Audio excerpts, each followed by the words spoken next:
Tomar su asiento. Vamos al libro de Esdras, primeramente Dios, capítulo 1. Vamos a estar esta mañana entrando ya en estudio de este libro. La semana pasada sentamos un pequeño fundamento para el estudio de este libro y vimos aquí cómo se envuelven diferentes profetas en esta historia, principalmente el profeta Isaías y el profeta Jeremías. Pero también vimos cómo el profeta Daniel probablemente estuvo envuelto en esto, aunque el texto no nos lo dice, pero podemos llegar a una conclusión más o menos concreta por lo que leemos en Daniel capítulo 9. Lo que ha sucedido es que por 70 años el pueblo de Israel fue sacado de su tierra, desterrado, fueron llevados cautivos por Nabucodonosor, el rey de Babilonia. Y todo eso lo puede leer uno en Segunda de Reyes y Segunda de Crónicas. Encontramos todos los eventos de cómo sucedió eso. Los judíos han estado cautivos bajo Nabucodonosor por 70 años. Y el Señor había dado una profecía por el profeta Jeremías que después de 70 años ellos iban a regresar a su tierra. Como, vamos a suponer, 100 años antes de la profecía de Jeremías, Isaías había dado otra profecía. Y la profecía de él decía que iban a ser un rey que se iba a llamar Ciro, y que Ciro iba a ser el rey que Dios iba a usar para que el pueblo judío regresara a su tierra y reconstruyera la ciudad y reconstruyera el templo. Y entonces cuando entramos al libro de Esdras se están cumpliendo estas profecías. Se terminan los 70 años de cautiverio que profetizó Jeremías y viene al poder 150, 160 años después de la profecía de Isaías, viene al poder un rey persa que derrota a Babilonia. ¿Y cómo creen que se llama? Ciro. Ok. Dios lo llamó por nombre, dijo lo que él iba a hacer. De perdido, yo creo como, sacando la cuenta, como 150 años antes de que él naciera probablemente. Lo que podemos nosotros concluir acerca de estos eventos que estamos leyendo es que Dios es quien está en control de reyes, quien está en control de gobiernos y quien está en control de todo. Es un tiempo profético.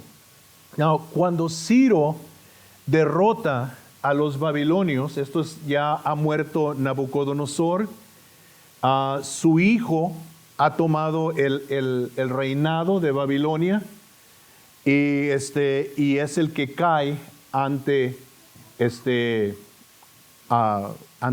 Ciro. Ok, Ciro toma el poder.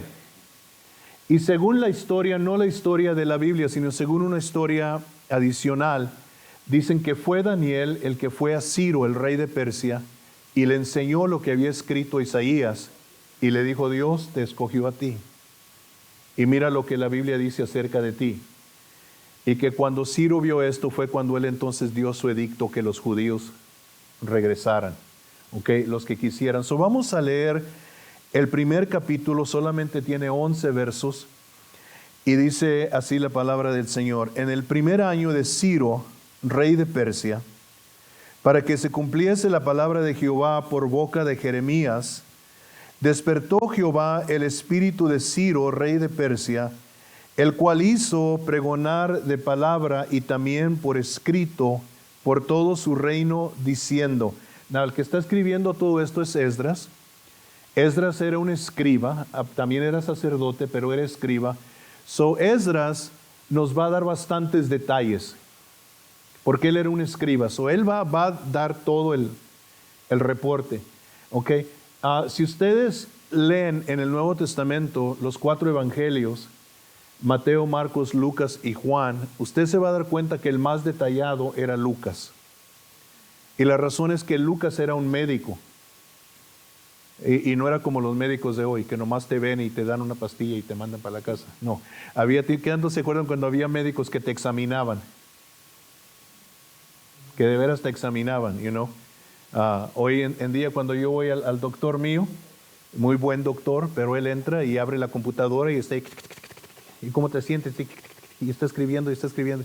Ok, y luego ok, bye. Ok, thank you. You know, te dan pastillas y te llaman una prescription y vas y la recoges. Pero yo me acuerdo cuando había tiempo cuando los médicos eran muy detallistas y te buscaban hasta que te encontraban que era lo que tenías. En el caso mío, yo creo que si me buscan y me buscan y me buscan, me van a decir, es que te estás haciendo viejo. Y por eso no es lo que yo quiero oír. Okay, pero Esdras es muy detallista y Esdras nos va a decir lo que dijo el rey Ciro. Y va a ser prácticamente palabra por palabra de lo que el Espíritu Santo quiere que nosotros sepamos. Así ha dicho Ciro, rey de Persia: Jehová, el Dios de los cielos, me ha dado todos los reinos de la tierra y me ha mandado que le edifique casa en Jerusalén, que está en Judea o en Judá. Quien haya entre vosotros de su pueblo, sea Dios con él. Y suba a Jerusalén, que está en Judá, y edifique la casa a Jehová, Dios de Israel. Él es el Dios. No, eso entre paréntesis que está ahí, que dijo Ciro, rey de Persia, que él escribió, es como un reconocimiento de Ciro. Nosotros adoramos muchos dioses, pero ese Dios, ese es el Dios. ¿Ok? Y la cual está en Jerusalén. Y a todo el que haya quedado en cualquier lugar donde more, ayúdenle los hombres de su lugar con plata, oro, bienes y ganados, además de ofrendas voluntarias para la casa de Dios, la cual está en Jerusalén.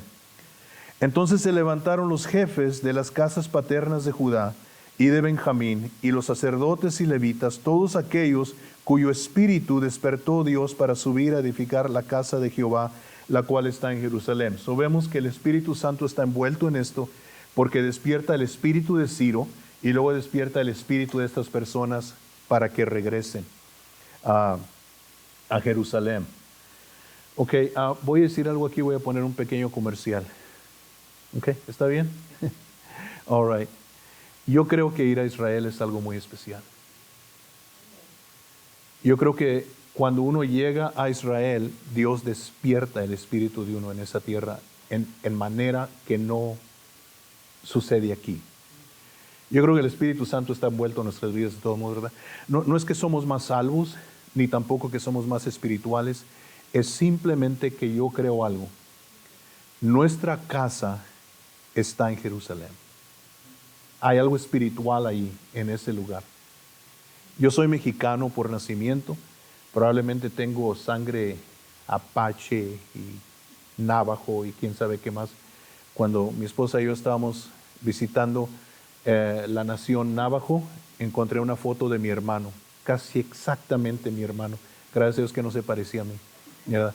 Pero eso tenemos sangre toda mezclada, pero nuestros apellidos, el apellido Aranda, el apellido Zaragoza, el apellido García, son de raíces judías. Y cuando llegamos a Israel, cuando yo llegué a Israel por primera vez, me sucedió algo que yo nunca jamás me hubiera imaginado. Y entonces yo creo que Dios está despertando los espíritus aquí de estas personas que han estado en cautiverio por 70 años. Now, vamos a tomar en cuenta algo aquí, no lo pasemos por alto, nomás así a la ligera, lo que la Biblia dice que Dios despertó sus espíritus. ¿Qué tantos de ustedes son nacidos en México? ¿Ok? Pero ya hicieron su vida aquí, ¿verdad? Muchos, ¿verdad? Muchos. Por ejemplo, Elías. Nosotros conocimos la familia de Elías en un viaje misionero a México. Y nunca me imaginé que de allí Dios me iba a dar un yerno. Pero conocimos la familia de él en un pueblito pequeño en Michoacán que se llama Bejocalillos. Y ahí los conocimos. Y Elías, de muy joven, vino para acá, agarró su trabajo, aquí conoció a su esposa, conoció a los mejores suegros del mundo, ¿verdad? Tuvo sus hijos y todo. Para Elías sería muy difícil, porque ya hizo su vida aquí, regresarse a México. Y algunos de ustedes aquí ya hicieron sus vidas, ya compraron sus casas, ya sus hijos estudiaron aquí y todo. Y entonces ellos tienen 70 años, ya es más de una generación, 70 años en Babilonia. Ya ellos probablemente adquirieron propiedad. Sabemos que algunos de ellos estaban trabajando en posiciones muy altas del gobierno, como Mardoqueo, cuando lo encontramos en el libro de Esther, ¿verdad? Y entonces ellos ya han hecho su vida. Dejar todo y llevarse todas sus pertenencias y todos sus hijos a una tierra que ellos nunca han conocido. Nomás saben que de ahí originalmente vienen sus antepasados, pero muchos de ellos nunca han visitado esa tierra, nunca la han conocido. No es fácil. No es fácil. El Espíritu Santo se envuelve en todo esto y despierta sus espíritus, pone en ellos un deseo, un querer, ¿verdad? Y entonces regresan ellos. Ciro les da permiso y les dice: los que quieran regresar, regresen. Y entonces la Biblia nos vuelve a decir aquí que en el verso 5 dice: todos aquellos cuyo espíritu despertó Dios para subir a edificar la casa de Jehová, la cual está en Jerusalén. Y todos los que estaban en sus alrededores les ayudaron con plata y oro, con bienes y ganado y con cosas preciosas, además de todo lo que se ofreció voluntariamente. Y el rey Ciro sacó los utensilios de la casa de Jehová que Nabucodonosor había sacado de Jerusalén y los había puesto en la casa de sus dioses. Lo sacó pues Ciro, rey de Persia, por mano de Mitridates, tesorero, el cual los dio por cuenta a Sesbazar, príncipe de Judá. Sesbazar lo vamos a encontrar más adelante, pero bajo otro nombre, Zorobabel. Sesbazar es Zorobabel. Y los que han leído el libro de Zacarías saben que ahí aparece el nombre de Zorobabel. Y la razón es porque Zacarías escribió durante este tiempo. Él fue profeta durante este tiempo. Él y el profeta Ageo profetizaron durante este tiempo. Entonces, ese es quien es este hombre mencionado aquí por el nombre de Sesbazar, pero es el mismo Zorobabel. Esta es la cuenta de ellos, todo lo que Ciro sacó: 30 tazones de oro, 1000 tazones de plata, 29 cuchillos, 30 tazas de oro, otros 410 tazas de plata y otros 1000 utensilios. Le dije que Esdras era muy detallista. Todos los utensilios de oro y de plata eran 5400. Todos los hizo llevar Sesbazar con los que subieron del cautiverio de Babilonia en Jerusalén. Ok, entonces vamos a ver qué es lo que está pasando, que nos está diciendo. Esdras es muy detallista. Yo nomás hubiera dicho: le dio los utensilios de la casa de Jehová y se los llevó para atrás. Pero él no, él tanto de esto y tanto de esto y tanto de esto y tanto de esto y tanto de esto. Y todos se los entregan a Sesbazar. Esencialmente Ciro, rey de Persia, dice: los que quieran regresar, pueden regresar y reedificar la casa de su Dios en Jerusalén. Los que no quieran regresar, no tienen que ir, pero sí tienen que ayudar. ¿Ok? Si no quieren ir, no tienen que ir, pero sí tienen que ayudar. Y tienen que ayudar con oro, con plata, con animales y con estas cosas. Eso quiere decir que en la obra de Dios todos participan. Y cuando en la iglesia no todos participan, la obra se debilita. Porque es trabajo de todos. Nosotros, desgraciadamente, en la iglesia hemos hecho lo que se hace en muchas familias. Y es que rendimos autoridad que Dios nos dio a nosotros a alguien más. Pasamos la bendición. Por ejemplo, en el hogar, el niño va con el papá y le dice: papá, ¿puedo ir a quedarme con Juanito en su casa? Pregúntele a tu mamá. Y el trabajo es del papá. pero ya se lo delegó a la mamá, you know. Y yo sé que eso no pasa entre nosotros, yo estoy hablando de gente de otras iglesias. Ok, pero en la iglesia muchas veces así también la Biblia nos dice a nosotros que todos podemos imponer manos, echar fuera demonios, orar por los enfermos. A todos Dios nos ha dado autoridad, a todos Dios nos ha dado fe. Los dones del Espíritu no son para los ministros, son para toda la iglesia. Y entonces todo esto Dios nos ha dado, pero como salimos, quizás, porque salimos de una mentalidad católica, donde todo lo que hacíamos era ir a misa y sentarnos y el cura nos decía párense, nos parábamos, siéntense, nos sentábamos y los que quieran el cuerpo de Cristo, y ahí vamos todos, saca la lengua y nos ponían la galleta y vamos ahí bien santificados y nunca hacíamos nada más que eso, ir a misa, ir a misa, ir a misa, ir a misa. Venimos a Cristo y venimos con esa misma mentalidad. El pastor va a hacer todo, el pastor va a hacer todo, el pastor va a hacer todo. No, de ninguna manera. Eso, entonces todos tuvieron participación. Los que quieran regresar, pueden regresar. Los que no quieran regresar, no tienen que regresar, pero tienen que ayudar. ¿Ok? Nadie se quedó sin responsabilidad. Ok, otra cosa que quiero que veamos aquí antes de que entremos al capítulo 2. Y eso es que si es verdad, y yo creo que sí, que Daniel fue a Ciro y le enseñó la escritura, donde Dios había escrito acerca de él más de 100 años antes, que esto fue lo que provocó todo esto. Que Dios usó la escritura para despertar el espíritu de Ciro y para hacerlo ver que Dios lo había escogido a él, que no era un accidente, nomás que él había subido a su trono. Y como pueden ver, cuando Ciro saca los utensilios de la casa de Dios, los saca de la casa de los dioses paganos de Babilonia. Porque era costumbre en aquel entonces que cuando una nación conquistaba a otra nación, decían, nuestro Dios es más fuerte que su Dios, y vamos a tomar los utensilios de la casa de su Dios y meterlos a la casa de nuestro Dios, porque nuestro Dios es más fuerte que el Dios de ustedes, porque los conquistó.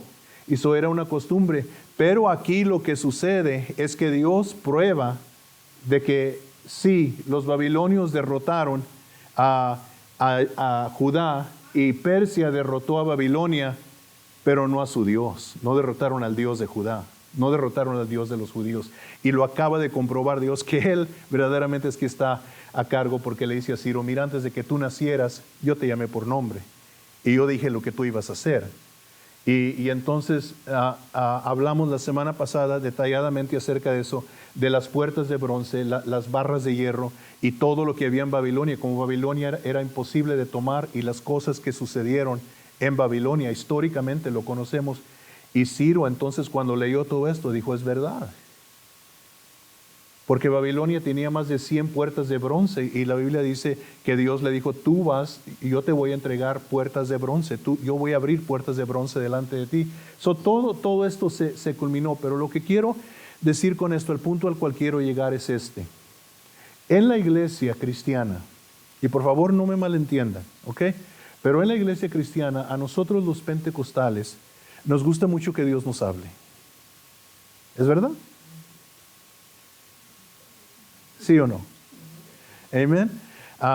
Y nos gusta que Dios nos hable a veces por profecías, por una palabra de ciencia, por un sueño, por una visión, y nada de eso está mal, ¿ok? Por favor, no me malentienda. Pero hace años, un hermano africano se reunía con nosotros, muy buen hermano. Pero las costumbres de ellos son diferentes. Iba a venir un profeta a la ciudad. Y el profeta le podía dar a usted audiencia personal. El profeta podía verlo a usted personalmente, pero tenía que pagar $500. Si usted pagaba $500, usted tenía audiencia con el profeta. Y el hermano vino y me dijo, yo pagué para que tú vayas y tengas audiencia con el profeta. Dice, pero te quiero preguntar a ti, porque yo creo que tú no crees así. Le dije, no, yo no creo así. Y yo no voy a pagar dinero para La Biblia es muy clara, no dice lo que por gracia recibimos, por gracia debemos de dar. Pero le voy a decir algo donde hay peligro que yo veo mucho en el pueblo pentecostal. Y eso es que nos gusta mucho que Dios nos hable, pero no nos gusta que Dios nos hable por medio de su palabra.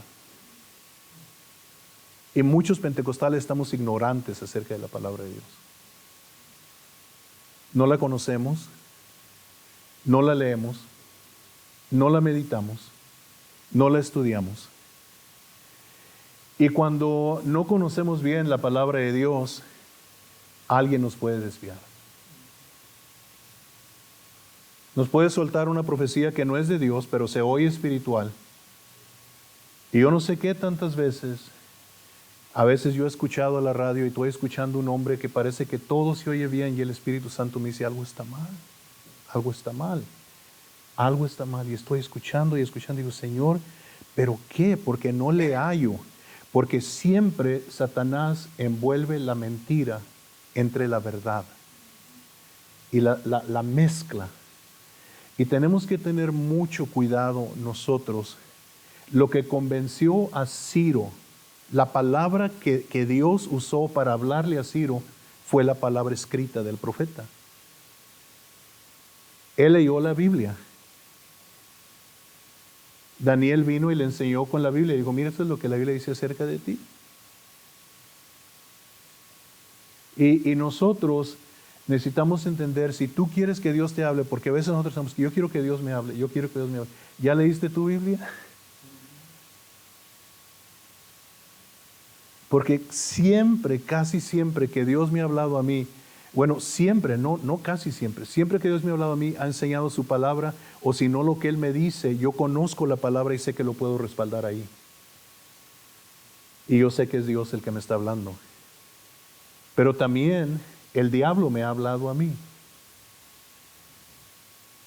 Y yo no sé a qué tantos el diablo le ha hablado. Una vez aquí acabamos de ministrar, Dios se había movido. Me bajé para abajo, vino un matrimonio que estaba visitando y se acercaron y me dijeron, ¿queremos hablar con usted, pastor? Le dije, sí, ¿cómo no? Y me dijo, mire, y empezaron con un montón de como a alabarme, que usted es un pastor que sí habla con la verdad y así, así, así. Y mientras que ellos estaban hablando, me habló el Espíritu Santo y me dijo, es el diablo. Me dijo, ten cuidado, es el diablo. No se detenga usted en decirme a mí que estoy guapo y que soy, okay. Pero me habló el Señor, me dijo, es el diablo.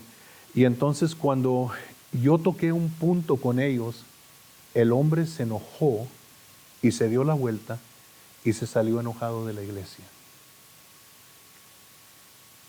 Simplemente porque usé algo de la palabra. Entonces, lo único que quiero decir, me están mirando muy serio, qué bueno. Pero lo único que quiero decirles es, lee tu Biblia, conoce tu Biblia, cree tu Biblia, entiéndela.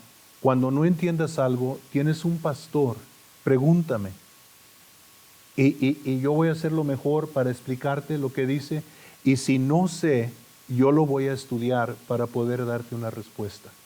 Pero siempre Biblia respalda Biblia. Y siempre Biblia interpreta Biblia. Si nos quedamos en eso, vamos a estar protegidos. ¿Okay? Now, ¿Dios habla por sueños? Claro que sí. ¿Dios habla por visiones? Claro que sí. ¿Dios habla por profetas? Seguro que sí. ¿Por profecías? Sí. ¿Por lenguas e interpretaciones de lenguas? Sí. La Biblia nos dice eso, pero todo se apoya en la palabra de Dios. Todo. Entonces cuando Daniel, yo sí creo que fue a Ciro y le enseñó lo que estaba escrito y esto fue lo que Dios usó y entonces está Dios ahora cumpliendo todo esto. Los judíos van para atrás después de 70 años, los que quieren van regresando. La meta de ellos principal es reedificar la casa de Dios. Nabucodonosor la había destruido y la casa de Dios quedó en ruinas. Esa es la meta principal de ellos, pero también Ciro les dio permiso de reconstruir la ciudad de Jerusalén. Les dio permiso de las dos cosas, ¿ok? Now, Los judíos van con el apoyo y la aprobación del rey, pero eso no quiere decir que no va a haber oposición. Y eso es importante para que nosotros entiendamos que cuando Dios te dice que hagas algo, eso no quiere decir que no vas a tener oposición. Es más, muchas de las veces que Dios te dice que hagas algo, va a haber oposición. Vas a tener obstáculos y vas a tener que estar seguro que fue Dios quien te habló. Los judíos llevan la aprobación del rey Ciro, llevan decreto escrito por mano de él que se le dio a Zorobabel, dándole derecho, porque el reino estaba dividido en provincias y los gobernadores, cuando estos pasaran por ahí, hey, ¿quién les dio derecho? Aquí está, Ciro nos dio derecho. Es como tu pasaporte, ¿no?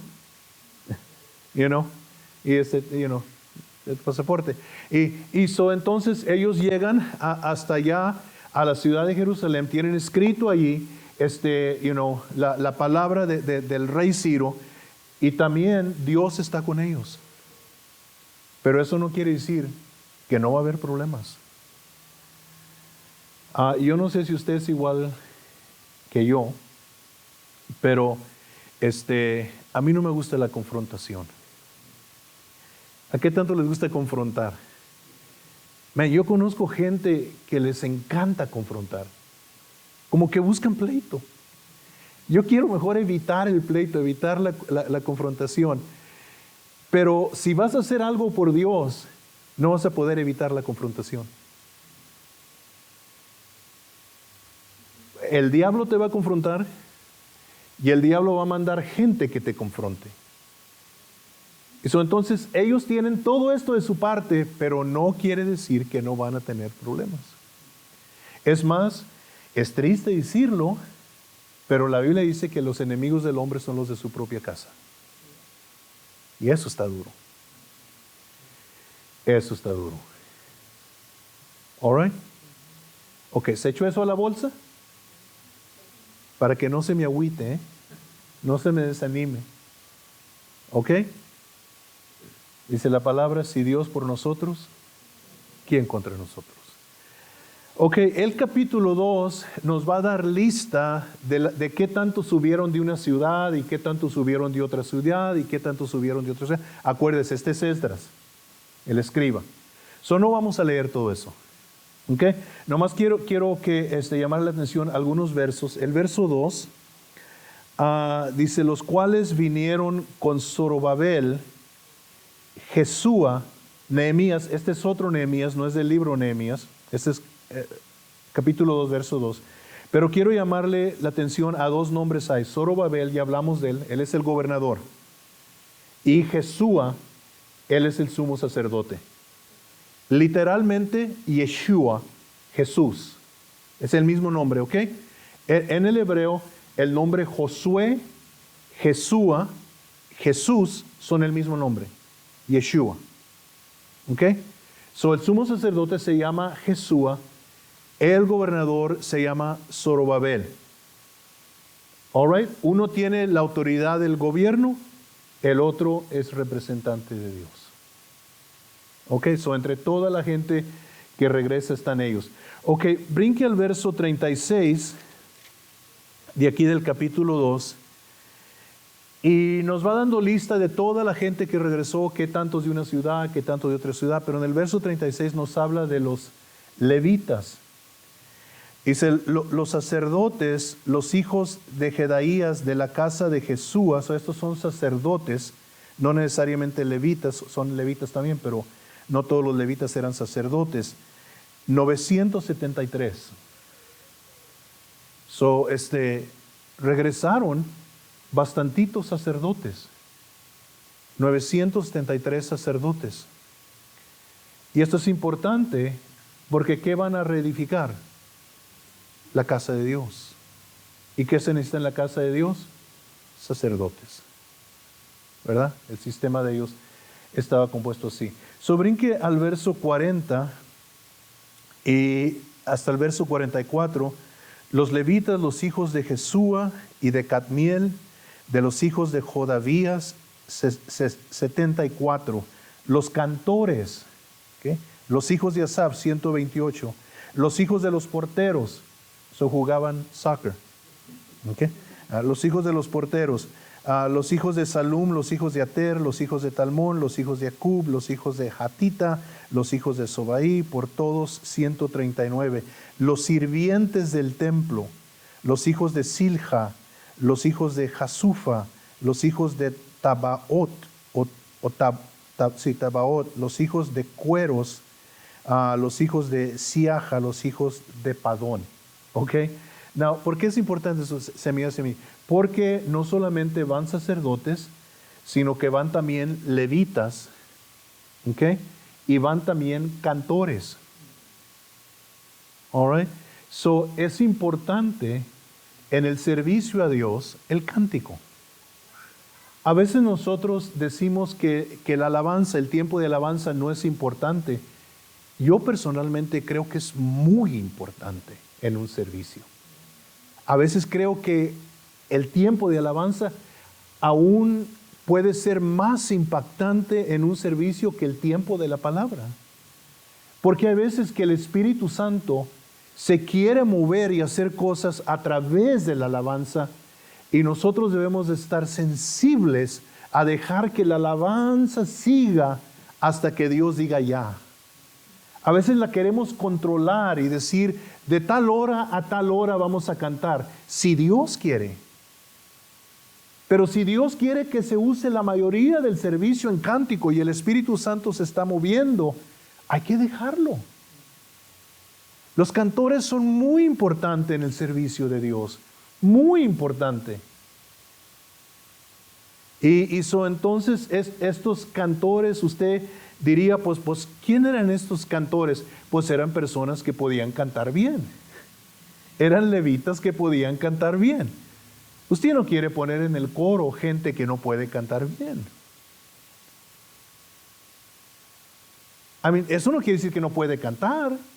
Cante cuando se esté bañando, cante cuando vaya solo en su carro, y como dijo un hermano, cante más allá del sol. You know? Pero eso no quiere decir que no puede cantar. Sí puede cantar, pero en el servicio de Dios, ellos, como era hacia Dios, buscaban cantores que tuvieran buen canto. Cuando un niño judío cumple 13 años, le hacen su bar mitzvah. Y por primera vez en el templo lo dejan a este niño a tomar los libros de la ley. Es un gran privilegio. Por primera vez abraza la ley y le dan permiso que tome los libros de la ley, el arca, lo que ellos llaman el arca. Y entonces le dan permiso de desenrollar el libro y leer públicamente en la sinagoga la palabra de Dios. Y luego dicen, si tiene buena voz, puede cantar. ¿Ok? So, si no tiene buena voz, yo quiero mucho a mi yerno. Pero uno de los atributos de mi yerno no es cantar. Yo creo que si hubiera sido judío, Elías, a ti no te hubiera dejado cantar. No, ¿verdad? Pero, cántale a tu esposa. Se te va. No te creas. ¿Ok? Pero cantores eran importantes. Y luego nos habla de porteros. Y esos eran las personas que guardaban las puertas. Todo, o sea que había un orden. ¿Sí me entienden? No era nomás así había un orden. Y luego también nos menciona a estas personas aquí en el capítulo 43, que dice los sirvientes. Pero si usted tiene una Biblia en inglés donde dice los sirvientes del templo, usa la palabra Neth-Inim. Neth-Inim, ¿verdad? Isabel, ¿es verdad? ¿Tu Biblia en inglés? Neth-Inim. ¿Quién eran estos Neth-Inim? Bueno, no eran judíos. Ellos eran sirvientes del templo, pero no eran judíos. Y lo que ellos hacían, fíjese lo que dice, lo que ellos hacían es que ellos limpiaban el templo, llevaban agua para los sacerdotes, y ve que los se lavaban, llevaban la leña para el altar, ellos limpiaban los utensilios, porque había sacrificios. Los utensilios que usaban, los cuchillos y todo, se manchaban de sangre. Y ellos eran los que los limpiaban. y después de estas ceremonias. Fíjese cómo tantas cosas son importantes en una iglesia. Y aquí ellos eran tan importantes que el Espíritu Santo a través del escriba Esdras no los menciona. En nuestra iglesia es importante que se limpien los baños, que se trapeen los pisos, que se barra el piso, que se trapee el piso. Todas estas cosas son importantes. En Pensacola, Florida, en 1995 pegó un avivamiento terrible. Pegó un día de los padres y se extendió al siguiente día, el lunes, y luego el martes, el miércoles, 24 horas al día. La gente no se iba. Algunos porque no se podían ir, estaban embriagados en el espíritu. Otros no se podían levantar de la gloria de Dios. Pero sucedieron varias cosas durante todo esto. Y tuvieron que traer un orden porque era 24 horas al día, no se paraba, la gente no se quería ir. Y el pastor Kilpatrick trajo otro pastor y este pastor dijo, ok, a las 11 de la noche tenemos que sacar la gente. Y la sacaban cargando y en sillas de ruedas, pero lo sacaban allá afuera en el zacate. ¿Por qué? Porque no se podían limpiar los baños. No se podía limpiar el santuario. No podían entrar porque la gente no se iba. Y entonces él puso un orden. Y a las 11 de la noche empezaban a prender y apagar las luces. Y esa era la señal, it's time to get out. So nosotros tuvimos que llevarnos gente cargados a las venes. Y sacar, ¿quién se va a querer ir? ¿Verdad? En la gloria de Dios está ahí. Pero tenía que haber un orden. Se necesitaban estas cosas, a poner papel en los baños, poner toallitas. Son cosas que no pensamos nosotros porque venimos a la iglesia nosotros y entramos y nos sentamos. Pero hay alguien que tiene que hacer ese trabajo. Y esas personas deben de ser alabadas y valorizadas en la iglesia. Porque no es fácil levantar una bolsa de basura apestosa con el pañal de su querubín. Yo sé que son angelitos, but they poop and it stinks. You know, y estas personas limpian. Hay gente que se orina fuera de la taza y estas personas van y limpian. No es fácil.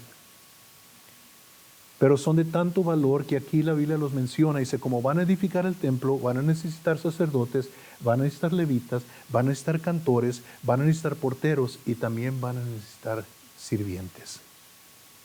Nethinim eran estas personas.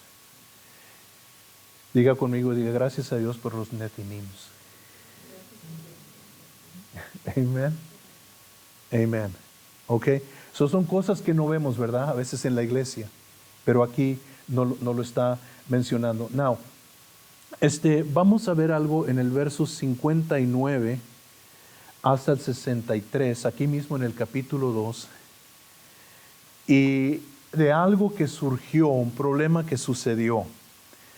En el verso 59 dice, estos fueron los que subieron de Tel Melá, Tel Harsá, Kerub, Adán e Imer, que no pudieron demostrar la casa de sus padres, ni su linaje, si eran de Israel. Hay algunos que no tienen comprobante. They have no birth certificate. No tienen comprobante, no pueden comprobar. Los hijos de Delaía, los hijos de Tobías, los hijos de Necoda, 652. Y de los hijos de los sacerdotes, los hijos de Abaía, los hijos de Cos, los hijos de Barzilaí, el cual tomó mujer de las hijas de Barzilaí, Galadita, y fue llamado por el nombre de ellas. Estos buscaron su registro de genealogías y no fue hallado, y fueron excluidos del sacerdocio. Ellos dicen que son sacerdotes, pero no pueden comprobarlo. Se perdió el libro de la genealogía de ellos, no aparecen. Y entonces no los dejan participar en el sacerdocio. Y ellos dicen, hey, nosotros somos sacerdotes, no lo podemos comprobar, pero somos sacerdotes. Sorry, si no lo puedes comprobar, no los vamos a dejar servir. El verso 63, entonces dice, y el gobernador, Zorobabel, les dijo que no comiesen de las cosas más santas hasta que hubiese sacerdote para consultar con Urim y Tumim. No, estas no eran dos personas, ¿ok? No era el hermano Urim, el hermano Urim y el hermano Tumim, ¿ok? No, esto era algo que en realidad la Biblia no nos dice qué era.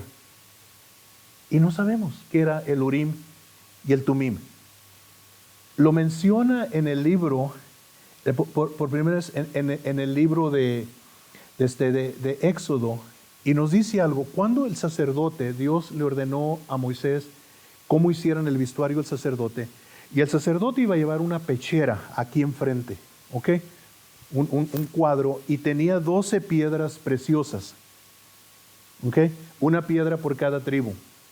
Y entre las piedras estaban escultados, engraved, ¿verdad? Letras. Y entonces, pero luego Dios le dijo algo a Moisés. Dijo, acá en la esquina, que probablemente fue acá porque era cerca del corazón, acá en la esquina, dile que no teja la esquina, porque va a llevar allí el Urim y el Tumim. ¿Okay? Muchos creen que eran dos piedras, una negra y una blanca. Otros creen que eran otras cosas, pero que iban aquí como en un zurroncito, en una bolsita, dentro de la pechera, del escudo del sacerdote, no escudo, sino la pechera, breastplate, en inglés es muy claro, ¿verdad? Breastplate, el plato que va sobre el breast, sobre el pecho, ¿ok? Y entonces algunos dicen, ahí dentro es donde iba el Urim y el Tumim, nos dice la Biblia, pero no sabemos qué era. Pero Zorobabel dice, vamos a usar el Urim y el Tumim para saber si son sacerdotes o no. Entonces, cuando el pueblo de Israel tenía un problema que necesitaban saber de Dios, por ejemplo, ¿voy a la guerra o no voy a la guerra? David usaba esto para preguntarle a Dios, ¿ataco o no ataco? Y Dios le dijo, sí, atácalos. Y a veces decía, los ataco, y Dios le decía, no los ataques, atácalos por atrás. Dios es un hombre, no es un hombre, ¿verdad? Pero es un Dios de estrategia. Y no siempre nos dice que hagamos las cosas de la misma manera. Pero, ¿qué era esto? No sabemos exactamente. Algunos creen que era un simple sí o no. Si metía el sacerdote la mano y sacaba la piedra blanca, era sí. Si sacaba la piedra negra, era no. Otros creen que cuando se preguntaba a Dios, se consultaba a Dios, las letras en las piedras se iluminaban. Y entonces alguien iba leyendo, ¿verdad? Iba leyendo. Esto es lo que Dios está diciendo. Y el sacerdote estaba ahí parado, la gloria de Dios sobre las piedras iluminándose. No sabemos. No sabemos si eran las piedras, las letras que se iluminaban en las piedras, o si era simplemente algo del Urim y el Tumim que se sacaba de aquí. Pero lo usaban para saber la voluntad de Dios sobre diferentes asuntos. ¿Se acuerdan en el Nuevo Testamento cuando los sacerdotes van a elegir un nuevo apóstol y echaron suertes? Probablemente está basado en algo, una costumbre del Urim y el Tumim. ¿Okay?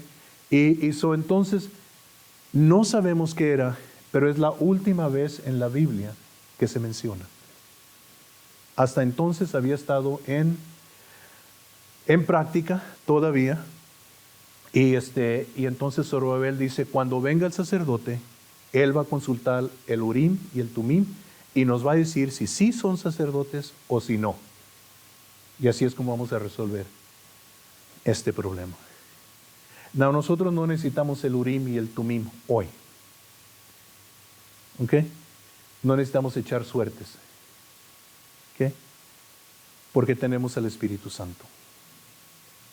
Y el Espíritu Santo lo podemos consultar. A veces hay que meterse en ayuno, en días encerrados de oración. A veces hay que decirle al Espíritu Santo, Señor, enséñame en tu palabra. Y Dios nos enseña claramente en su palabra. Pero ya no necesitamos el Urim y el Tumim. Ok, ¿por qué le digo esto? Porque hay una secta falsa que se llama la Iglesia de Jesucristo de los Santos de los Últimos Días. Los mormones. ¿Ok? Y Joseph Smith, el profeta de ellos, dijo que él se halló el Urim y el Tumim. Y eran unos lentes mágicos. Porque él se encontró una placa de oro escrita y no la podía leer. Pero luego Dios le dijo que encontrara el Urim y el Tumim, y eran estos lentes mágicos, y cuando él se los puso, pudo entender lo que estaba escrito. Now, si usted cree eso, ¿ok? Yo tengo un carrito negro en perfectas condiciones que me gustaría vendérselo. No prende, no camina, está chocado, pero está excelente. ¿Ok? No necesitamos eso. El Espíritu Santo nos guía. ¿Ok? So, todo esto está pasando. Lo último que quiero que noten en el texto, en el verso 70, y terminamos aquí por hoy porque vamos a salir hoy a visitar a los vecinos, es que no toda la gente cuando regresaron a la tierra se quedaron en Jerusalén. La Biblia dice que se fueron a sus ciudades. ¿Ok? Como le dije, yo soy mexicano. Mis padres me sacaron de mi tierra cuando yo era muy pequeño. Y yo no conozco el lugar de mi nacimiento. Siempre he querido ir. Pero ahora menos voy porque están los zetas. Y si me secuestran, a lo mejor ustedes no pagan por mí. ¿Verdad? Pero mi hermano Jesús visitó y me dijo, no hombre carnal, dijo, ¿para qué vas? Ya no hay nada, un medio muro caído, puras lagartijas y tierra. Y, pero ellos regresaron a sus ciudades, de donde eran sus padres, a ver dónde habían nacido, a ver la casa donde habían crecido. ¿No le interesan a usted cosas así, saber cosas así a veces, verdad? Nosotros hace un tiempo atrás pasamos por Bertram, Texas, donde nació mi mamá. Y los muchachos, hey dad, ¿por qué no venimos y buscamos en los records a ver si encontramos la familia de mi mamá? Yeah, it'd be good. Estaría bueno, ¿verdad? En Laredo, Texas, está todavía la casa donde vivían mis padres. Y hace poco mi esposa en una visita para allá llevó a mi hija Noemí, parece, y a Jesse, y los nuevos dueños los dejaron entrar y me enseñaron fotos, y el baño donde pusimos azulejo mi hermano y yo, todavía está igual. Dije, wow, man, mira nomás. Y esas cosas, so ellos regresan a sus ciudades a reparar sus casas, a levantarla, pues, y a quedarse allá. Y si usted se imagina y dice, hey dad, where are we going? I'm going to show you where I was, where your grandfather was born, son, where he grew up, donde él nació, donde él creció, y todo, tu abuelo. Y, oh, really? Sí, y es emocionante, ¿no? Y entonces ellos regresan. No todos se quedan en Jerusalén, se regresan a sus ciudades. Y más adelante, uno de los profetas va a tocar este punto. ¿Ok? Porque lo que pasa es que comienzan a edificar sus casas. ¿Y qué cree que pasa? Se olvidan de la casa de Dios. Ok, interesante la historia, cómo se nos está desenvolviendo, ¿verdad? All right? Ok. ¿Aprendió algo esta mañana? ¿Aprendió algo que puede aplicar a su vida? Ok. Quiero dejarlos con esto. ¿Qué te ha dicho Dios que hagas? Que tú sabes que fue Dios quien te dijo que lo hicieras, y obstáculos te desanimaron y paraste. Porque vamos a ver esto adelante en esta historia. Cuando Dios te dice que hagas algo, hazlo. Te va a costar, va a haber obstáculos, pero hazlo. Hazlo. Él te va a bendecir. Cierren sus ojos, por favor, levanten sus manos. Señor, muchas gracias por un pueblo obediente, por un pueblo que te ama, por un pueblo que quiere oír tu voz, por un pueblo que quiere hacer tu voluntad. más que cualquier otra cosa en la tierra. Señor, yo te ruego que bendigas a este pueblo, que les des fe y les des valor para que no desmayen de cumplir lo que tú les dijiste que hicieran. Sé que vendrán obstáculos, vendrá oposición, pero mayor es el que está en nosotros que el que está en el mundo. Y ningún arma forjada contra nosotros va a prosperar. Gracias, Señor, porque estás con nosotros. Gracias, Espíritu Santo, porque tú nos guías. Gracias, Señor, porque nos has dado tu palabra. Y tu palabra nunca regresa vacía. En el nombre de Jesús yo te pido por este pueblo. Ayúdalos, fortalécelos, bendícelos. En el nombre de Jesús. Amén. Amén.